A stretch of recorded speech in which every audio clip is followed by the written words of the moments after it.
Hey everyone, tuning into today's second video. We're doing JMA Saturday this evening, so we're going to have a look at the 500 millibar height anomalies and then the temperature and forecast charts that go with those height anomalies from the Japanese model for December to February. So this covers the full winter 2015-2016 forecast period. We've already done the weekend forecast, of course. You can find that further down here on the home page. Just scroll down, you'll be able to watch that yourself, or there's also the written version that you can read for that also. But as I say, this one is going to be focusing on the coming 3 months. It covers the full winter period. It will make up part of the winter 15-16 seasonal model roundup, the final one that we're going to do a week tomorrow, the 29th of November. We'll do that, and the JMA model will make up part of that, but there's a huge amount of information that you can glean from the Japanese model, so we won't have time to touch on all of it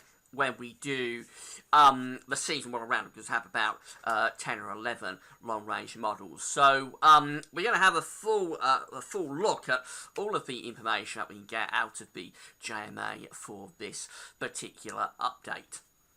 Well, before I get on with that, just say about the ads. There's links to articles on all pages. So this, have a browse to widgets and click through the links if there's any articles that you're interested in. Thanks so much for doing that. There's video ads on most of the pages. They open up with the content, and when you watch them, they'll close back up against all helping to pay for the website. And the shop is open, so if you've got any Christmas shopping to do at Amazon, just click the button that says Christmas Shop. From there, click through the Amazon banners, go directly to Amazon, where you can do your Christmas shopping. You don't need to do anything else, but because you've gone from gas service to Amazon, we get a revenue fee on the things that you are purchasing. So happy Christmas shopping if that's what you want to do.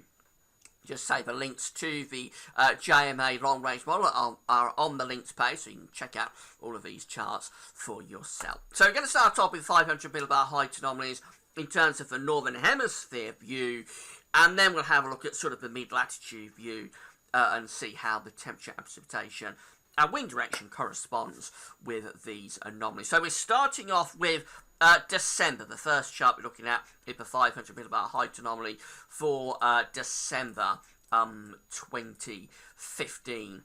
And as we know, blue is extrapolating to low pressure, orange, yellow, red extrapolates to high pressure. So what we see for December is that we've got an Atlantic-driven pattern here. We've got a trough of low pressure around Iceland. We've got ridging going down to the south through the Atlantic into southern parts of Europe. So we're bringing the jet stream through like that. It's an unsettled month.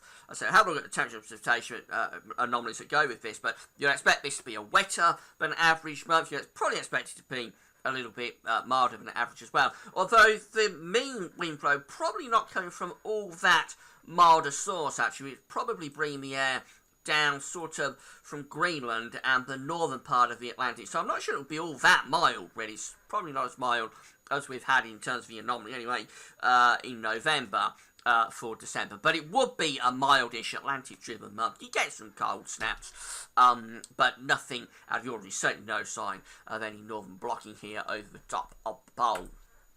So we go through to January 2016, nearly said 2015 then, I've got to get used to saying 2016. So we go through to January, and what we see for this one is rather an odd looking chart actually. What we see is that the ridging to the south kind of intensifies, pushes northwards, it also pushes out into the Atlantic. That trough, and it's going towards Greenland a little bit as well. That trough is lifting out to the north. There is some sort of lower heights still left up here, but not a huge amount. And it's probably a fairly dry and quite a mild month actually being signalled for January. There could be a bit of a split flow, however, developing. So maybe this is a bit transitional. Maybe what it could be started with is a very Atlantic-driven pattern, such as we see in December, and then a pattern change possibly taking place in the second half of January. I'm sort of reaching with this a little bit, but maybe sort of pattern change taking place in the second half of January, and that's why the chart looks so odd, because it is quite a strange looking chart, that one, and I'm not really all that sure quite what the model is doing. The idea of a transitional sort of month in January is backed up perhaps a little bit by what we see for February. So this is the 500 millibar height anomaly for February 2016, and this one is quite interesting actually.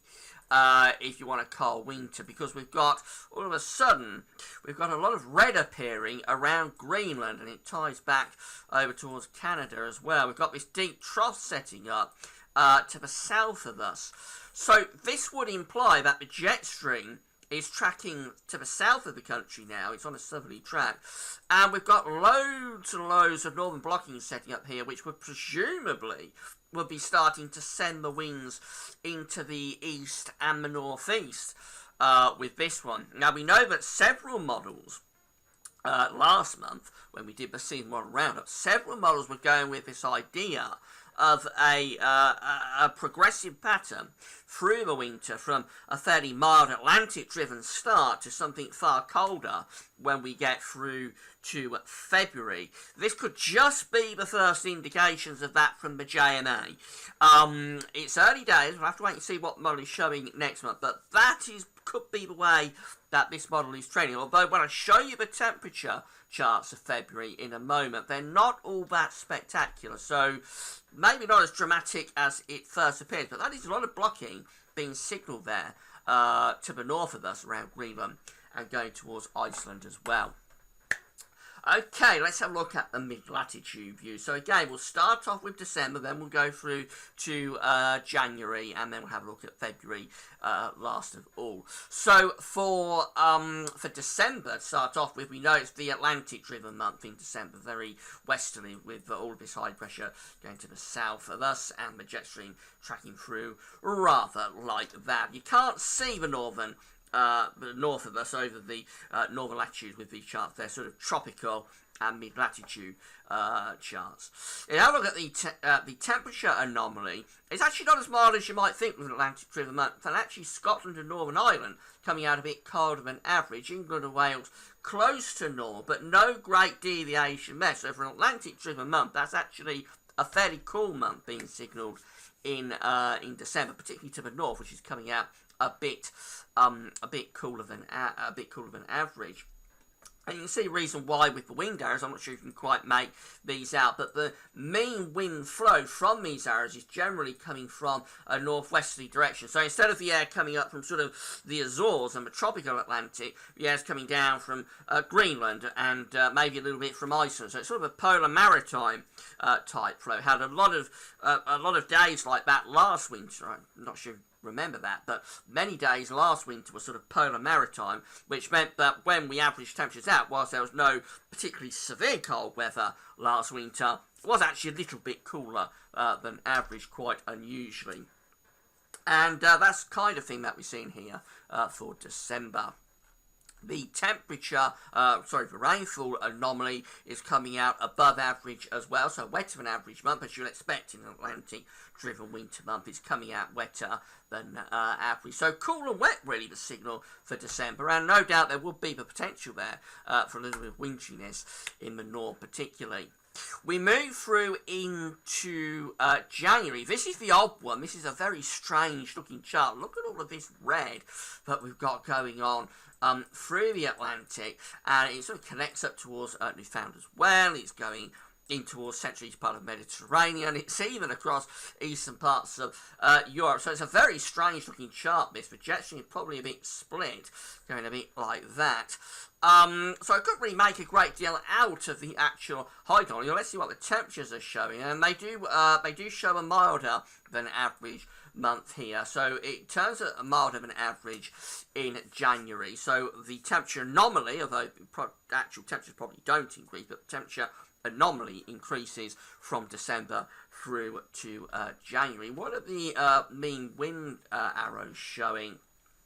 Well, they generally show westerly here, so again, not sure you can quite make these arrows out, but they're sort of bringing the air more from a west-southwest type direction as opposed to a west-northwest type direction. So that explains why it's a milder month all round compared to December. And the rainfall anomaly, well, you'd probably expect a drier than average, but actually the north is coming out a bit wetter than average, the south is a bit drier than average. So December, January, not looking all that exciting for cold weather, although we are a little bit cooler than average in December, but it is Atlantic driven. Finally, we go through to February, and this is what we see for February. All of this red, just off the chart, because you can't see the northern hemisphere. You can't see the northern latitudes, I should say, with these charts. So we've got ridging up here to the north of us, got this trough out in the Atlantic to the south of us, so the jet stream probably going